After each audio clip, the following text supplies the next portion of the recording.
నీవు జన్మించినట్లు నీకు ఎటువంటి అనుభూతి జ్ఞాపకం లేదు.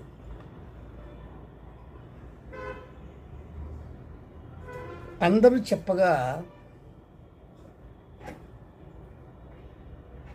తల్లి గర్భం నుంచి బయటకు వచ్చావు అని చెప్తే ఆ మాటలు మనం చెప్తూ ఉంటాం.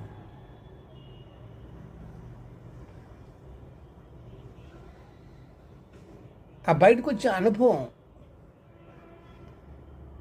ఎలా ఆ తల్లి గర్భంలో ఉన్నామో,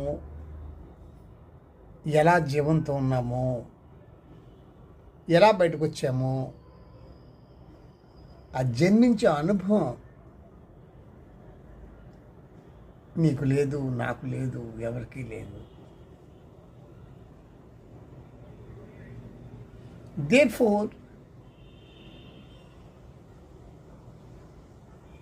మరణం గురించి ఎవరెవరో చెప్పగా విని కొన్ని డెడ్ బాడీస్ని చూసి మనము మన ఆలోచనలతో భవిష్యత్తులో జరగబోయేదాన్ని ఊహించి మరణ భయాన్ని సృష్టించుకొని భయపడుతూ ఉంటాం.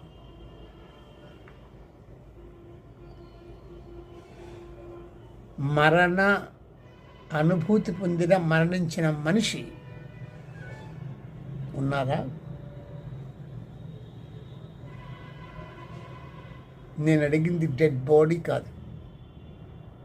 మరణానుభూతి పొందిన మరణించిన మనిషి ఉన్నారా? కాబట్టి ఇంకొక మాట చెప్తున్నా. ఒక ఐసు గడ్డ తీసుకొచ్చి ఒక ప్లేట్లో పెడితే ఉష్ణోగ్రత ప్రభావంగా అది కరిగిపోయి చిన్నదైపోయి చివరికి మొత్తం కరిగిపోతుంది. అంటే ఐసు గడ్డ ఒక వాటర్లా ట్రాన్స్ఫార్మ్ అయిపోయింది. అలాగే నీ దేహం కూడా ట్రాన్స్ఫార్మ్ అవుతుంది. అది మరణించడం కాదు, అది చావు కాదు. ఓకే, ఈ బాడీ ట్రాన్స్ఫార్మ్ అవుతుంది, ఇంకొక తలంలో ఇంకోలా కనిపిస్తుంది.